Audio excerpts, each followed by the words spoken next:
Direto ao grano, evitando, então, apresentar o meio onde eu estive trabalhando. Talvez eu apague um pouquinho a luz.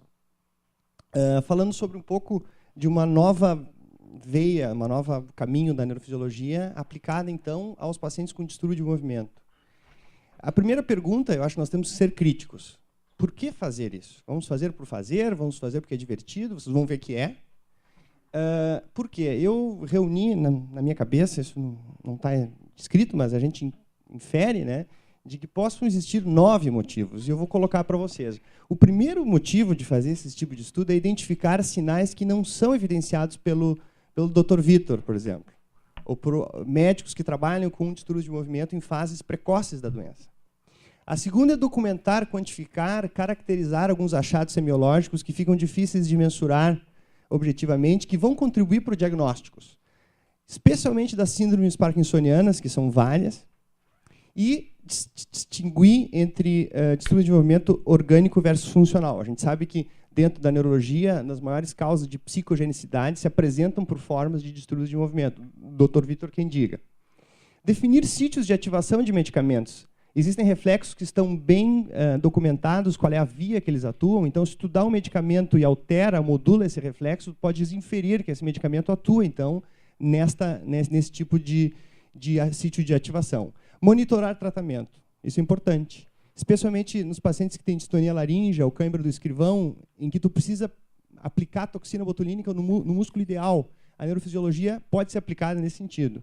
E também, como tratamento, não só monitorando, mas também estimulando, modulando, reorganizando o córtex cerebral em vários distúrbios de desenvolvimento que são passíveis, então, de alteração através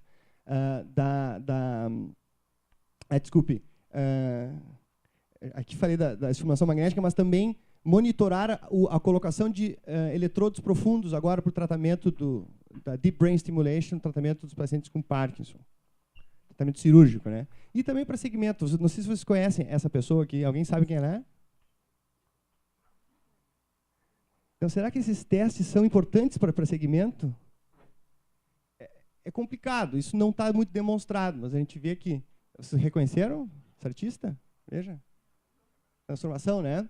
Também pode ser interessante para segmento. Outro tema interessante que a neurofisiologia pode abordar é essa relação entre transtornos do movimento e sistema nervoso periférico. Ou seja, existe toda uma hipótese de que lesões periféricas podem induzir distúrbios de movimento por reorganização cortical e distúrbios subcorticais. Se vocês pudessem passar esse vídeo aqui do paciente com neuropatia ulnar, dá uma clicada aqui. Eles apresentam esse tremor, Vitor, não sei se tu concorda, esse tremor neurogênico que se diz, né? O que é isso? Não é bem um tremor de deaferentação.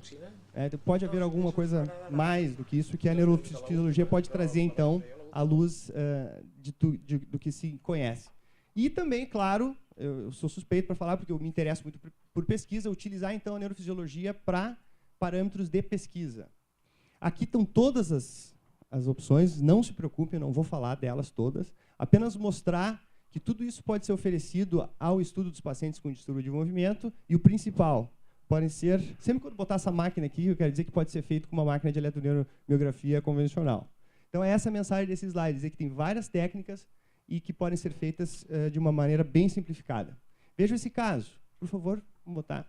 Esse caso é um paciente de 42 anos, HIV positivo, sem tratamento, que se apresentou com quadro súbito desse distúrbio de movimento.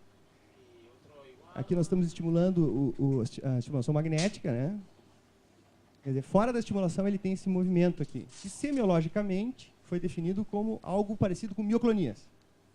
Quase generalizadas, um pouco multifocais talvez, mas nós resolvemos botar um eletrodo no músculo abdominal e outro em paravertebrais. E o que a gente... Opa! Uau. Realmente, hein?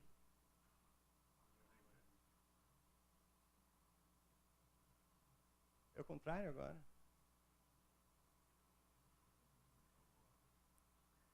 Ah, meu Deus.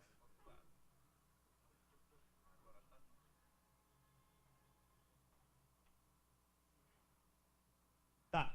Então, o que a gente viu aqui é que, na verdade, esses bursts aqui, esses surtos aqui de atividade que a gente captava no músculo abdominal, tinham uma duração incompatível com mioclonias. E, além disso, a musculatura paravertebral não disparava juntamente, ou seja, diminuindo a possibilidade de uma mioclonia que tem essas contraturas musculares de maneira mais sincrônica. Então, esse aqui era realmente um paciente com uma mioclonia psicogênica e que melhorou com antipsicótico em baixa dose e psicoterapia.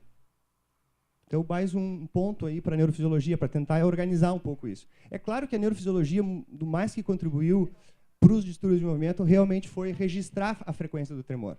Esse tremor pode ser registrado tanto com eletrodo de superfície ou com acelerômetro. Que o acelerômetro é uma ferramenta bem importante. Eu tentei encontrar aqui nas empresas, mas se alguém souber onde eu posso comprar um acelerômetro, porque é difícil às vezes conseguir essa. Talvez o Vitor saiba, depois a gente conversa. Mas o que vai dar a mesma informação, vai dar aqui a frequência do tremor, a vantagem do acelerômetro, que tu mede a frequência, que tu pode botar numa transformada de Fourier, que vai te dar então a frequência predominante, que aqui vai estar de 5 Hz. É interessante isso aqui para distúrbios psicogênicos, porque os distúrbios psicogênicos têm frequências oscilantes, então a gente vê esse gráfico da Fourier com vários picos, né? Isso também nos ajuda ao diagnóstico de um tremor psicogênico.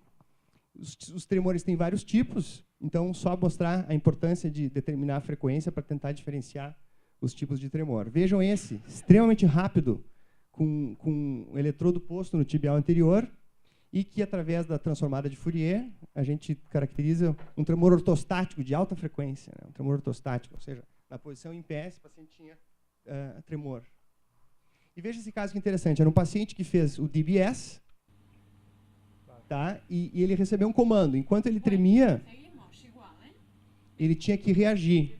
Quando ele via a tela, né, tinha um sinal que dizia, aperte o botão. E os dois braços eram monitorados, tanto o braço do tremor quanto o braço da reação. Certo? Então, vocês veem, quando ele reage, reacciona, vocês veem que algo estranho passa. Bom, o que passa, do ponto de vista gráfico, é isso aqui. Aqui está a mão, aqui está o tremor, né, que ele vinha. Aí, quando ele reage, ele dá uma suprimida no tremor. E isso a gente sabe, através do estudo do grupo do Valsoler, antes de eu chegar, que a doença de Parkinson, quando reage, realmente a doença de Parkinson, o tremor não afeta. Então, isso aqui é um dado que fala a favor de uma psicogenicidade desse paciente. Qualquer um de nós aqui não consegue tremer e reagir ao mesmo tempo, a gente para. Então, essa é uma forma de documentar isso, e o que esse paciente realmente tinha era uma doença de Parkinson e um tremor psicogênico, ou seja, não precisou abrir de novo a cabeça dele e recolocar aquele estimulador cerebral que estava sendo feita. Era uma coisa realmente de outra origem, esse tremor. Aqui uma coisa muito interessante, explorando, pode botar também, a manobra do pull test, que é uma manobra que está dentro do PDRS, de tentar medir a instabilidade postural dos pacientes, aqui o Dr. Valsoler. O que nós fizemos foi monitorar vários músculos importantes na postura, botar um acelerômetro no ombro e bater no ombro do paciente para que disparasse a tela. E a tela disparasse e a gente pudesse, então, registrar a atividade muscular, como vocês podem ver. Aqui são todos fellows. Aqui. E o que a gente viu foi o seguinte, no indivíduo normal, quando tu provoca essa instabilidade, quando tu bate aqui no ombro dele, o primeiro músculo que ele recruta é o tibial anterior, melhor, o sóleo, para tentar se reequilibrar. Depois, o reto abdominal e depois o tibial anterior. E nos pacientes com Parkinson, essa ordem de recrutamento está completamente desvirtuada. E em Parkinson Plus também existe uma diferença desse recrutamento. Isso pode ajudar no diagnóstico, a diferenciar, dependendo do padrão de recrutamento desses músculos, a manobra do pull test. Pode botar isso aqui também? Vejam essa monitorização que interessante. Está correndo aqui, mas... Vocês veem uma espécie de um escalonamento ali. É quase uma escada. Tem um pouco de artefato, mas agora vocês vão ver. Isso está sendo monitorado pela face do paciente, vocês já veem mais ou menos a doença que ele tem, mas ele tem essa escala que o Dr. Valsoler diz, que é o movimento ocular. Isso é um oculograma desse paciente, um eletrooculograma de um paciente com PSP. Então, à medida que ele vai mexendo os olhos, ao contrário de um sujeito normal, que tu tem simplesmente uma escala dessa forma, ele tem essa espécie de degrau, que é sugestivo da paralisia supranuclear progressiva, que é uma síndrome parkinsoniana, às vezes de difícil detecção em estágios precoces. Veja o blink reflex, uma grande ferramenta, o reflexo del parpadeo. Aqui o indivíduo controle nós temos R1, R2, R2C. No Parkinson, igual, R1, R2, R2C. Mas, se nós damos um estímulo auditivo 100 milissegundos antes desse estímulo, um estímulo que sozinho ele não faz nada, mas se ele está acompanhado do estímulo elétrico do blink, no sujeito normal ele suprime o blink. Não existe mais blink. Se tu dá um clique aqui, como é que é esse clique? Bota um cabo do coil, do estimulador magnético, nós botávamos um esparadrapo em cima de uma geladeira. Esse era o estímulo, bem caseiro. Mas aí isso causava uma supressão do blink, das fases R2 e R2C, mas não suprimia do Parkinson. Claro, esse reflexo tem uma conexão dopaminérgica, então provavelmente isso está hiperestimulado e não modulava nos pacientes com doença de Parkinson. Mais um dado neurofisiológico que aponta, então, para uma determinada doença. Tempo de reação. Veja bem, aqui o paciente está em off e em on. Ele está tranquilo e quando chega esse momento aqui, aparece na tela, reaja, e ele reage, em off. Quando ele toma levodopa, ele reage muito mais rápido, certo? A levodopa faz com que ele fique mais rápido, isso todo mundo sabe. Mas se nós formos ver o tempo de reação em várias síndromes, a gente vê que são estatisticamente diferentes os tempos de reação de várias síndromes. Certo? Paralisia supranuclear progressiva. Tu vê, a paralisia supranuclear progressiva é mais lento. Ó. O tempo de reação entre o estímulo visual e o movimento no joystick. E é claro que com tarefas mais difíceis, ou seja, não só reagir, mas reagir só quando a bola aparece à esquerda e não à direita, né? O cérebro tem que processar um pouco mais, esse tempo aumenta, mas de maneira proporcional. Isso pode ser interessante. Vamos passar esse aqui também? Tem bastante vídeo. Essa é uma outra monitorização, tipo blink, reflex. Agora nós não estamos mais estimulando de maneira vertical, mas horizontal. Vocês vão ouvir um barulho agora. Pode aumentar o barulho? Startle. Veja que ele piscou os olhos de maneira extremamente tímida, né? Olha ali, é uma reação mínima. E é isso que acontece nos pacientes com PSP mesmo. Aqui um sujeito controle com vários músculos depois de um estímulo altíssimo, que é aquele coil da estimulação magnética em cima da geladeira, que dá aquele barulho de 80 decibéis, nós reagimos vários músculos como startle reaction, né? Sobressalto. Já os pacientes com PSP, olha aqui, ó, mal o orbicular isócleo, aqui, o resto eles não têm reação. Algo no sistema retículo espinhal ali que está extremamente seletivamente afetado nessa doença. Veja que interessante essa outra situação. PSP versus atrofia de múltiplos sistemas. Mesmo paradigma. Aparece na tela a imagem, o extensor dos dedos e o bíceps braquial. Os dois são lentos. Qualquer um de nós aqui reage a 200 milissegundos. Eles reagem a 300 milissegundos no joystick. Certo? Mas, quando, junto com essa tela que aparece que diz Go, quando junto com isso a gente aplica um startle junto, um barulho junto, isso potencializa o tempo de reação nos pacientes com atrofia de múltiplos sistemas. Eles passam de 300 milissegundos a reagir a 100 milissegundos. A situação é essa. Ele vai reagindo sem barulho. Aí, de repente, numa dessas da tela, dá um boom, uma coisa impressionante. Eu não sei se o Kleber testemunha isso, todo mundo leva um susto. Quando ele faz isso, o paciente vai mais rápido. Só que na PSP, essa potencialização não ocorre. Isso também pode se apresentar diferente em várias outras síndromes. Só para mostrar para vocês o potencial que se pode ter de investigação com coisas bem simples. E aqui a gente vê nesse artigo do Dr. Valsolé que todos diminuem o tempo de reação depois do startle, menos o PSP. O PSP até aumenta às vezes. Outra maneira de diferenciar subsíndromes, em especial a PSP, é simplesmente botando uma agulha no esfíncter anal desses pacientes. Esses pacientes têm o esfíncter anal desnervado.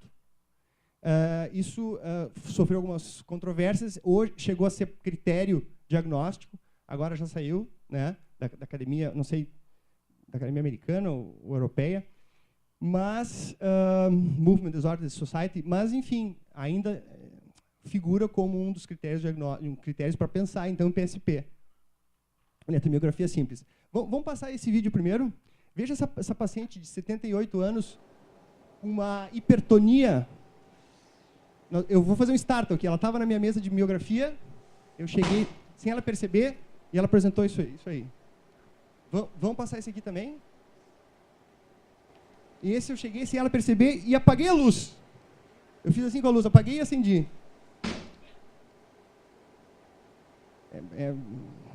bastante impressionante. Ela fazia uma hiperextensão, olha lá, ó, apenas com a luz que eu dizia. Impressionante, né? Quando eu fiz a onda F, que eu sempre digo, eu gosto de fazer onda F, havia uma onda F normal, sem persistência, uma latência esperada. Diferente de um paciente que tem espasticidade, que tem uma F persistente grande. Então, essa hipertonia não parecia ser espástica. E olha que interessante, quando eu estimulava o dedo com 100 mA, me desculpe, é forte, para tentar ver qual é a reação dela, ela tinha uma reação de 20 milissegundos do quadríceps. 20 milissegundos, pessoal. Isso é muito rápido. Você conhece esse fenômeno?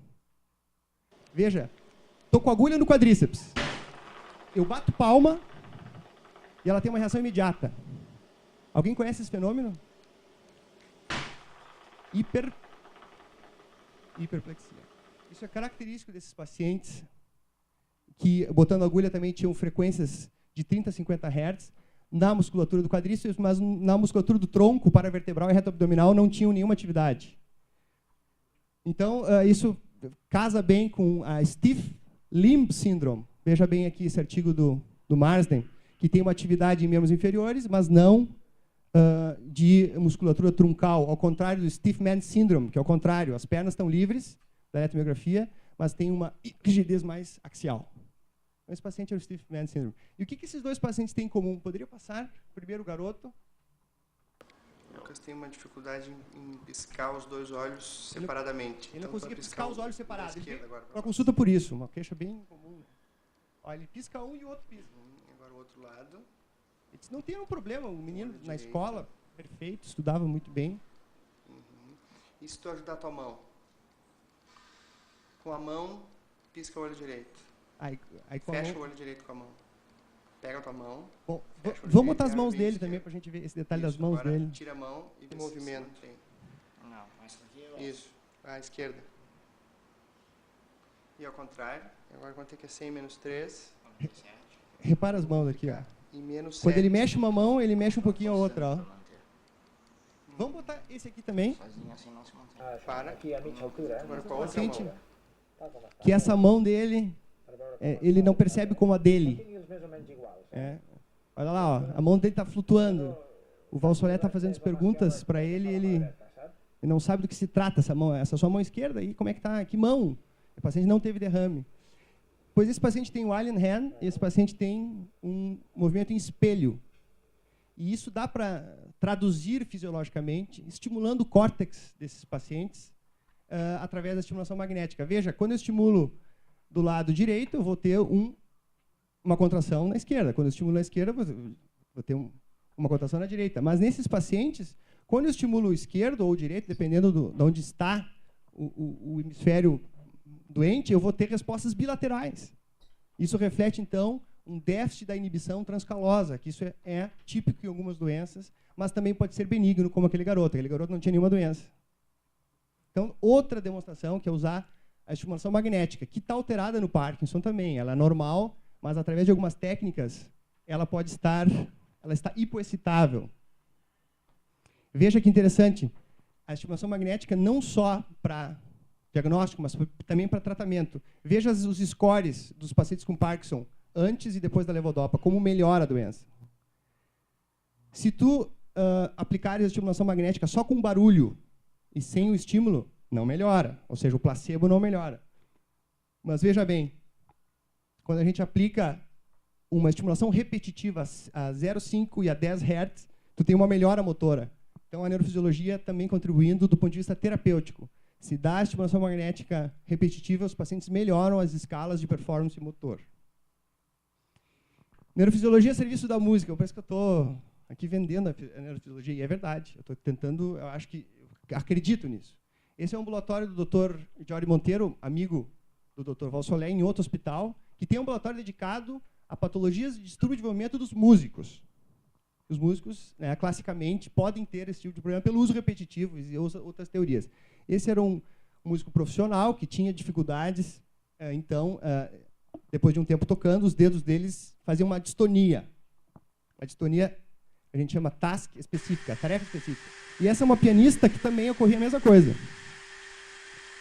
Então, através desse exercício de modular o movimento com estimulação magnética repetitiva, Desculpe a filmagem. Essa paciente passou a ter, então, uma melhora desse controle, desse movimento involuntário durante a sua profissão. São todos músicos profissionais. A resposta cutânea simpática, agora, induzida por estímulo elétrico. Veja, eu adoro essa resposta. Então, se dá essa resposta extremamente lenta. Isso aqui tem 1,5 segundos, essa latência. Com um registro palma e dorso. Isso também pode ser medido em pacientes com distúrbio de movimento. E foi isso que nós fizemos. Veja as respostas bem bonitas, elas habituam depois de um tempo.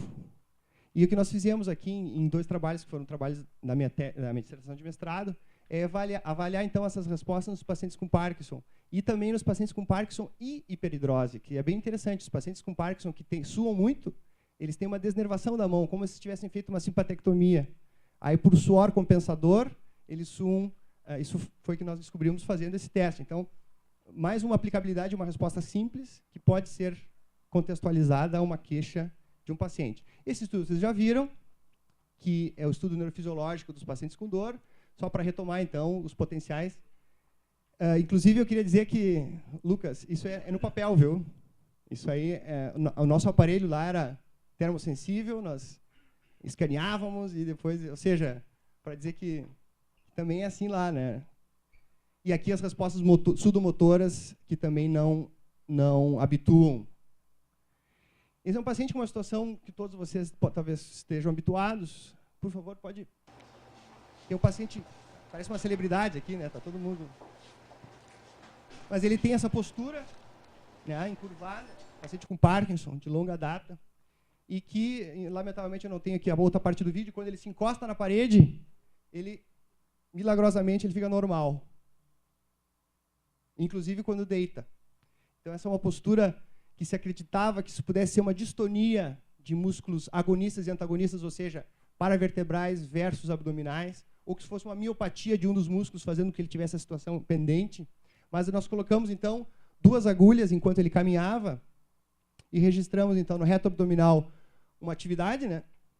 E no paraespinhal nenhuma atividade, falando contra a hipótese de que isso seja uma distonia, porque a gente sabe que na distonia o que a gente tem é a ativação síncrona de agonistas e antagonistas, como a gente vê aqui numa distonia, então, de antebraço, medindo flexores e extensores de antebraço. Essa é uma maneira também de fazer diagnóstico de distonia, botando eletrodo de superfície em agonistas e antagonistas. Esse é o padrão distônico, porque o normal é que tu tenha uma alternância.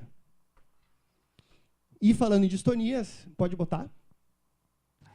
Nós fazíamos muito, e também aqui seguimos fazendo no HC de Porto Alegre, a monitorização dos músculos do tírio actinoideu para distonia laríngea. É claro que a evidência, medicina baseada em evidência não suporta de maneira grau A, mas eu acho que é uma maneira interessante de ter a confiança de que a gente está aplicando a toxina no músculo certo.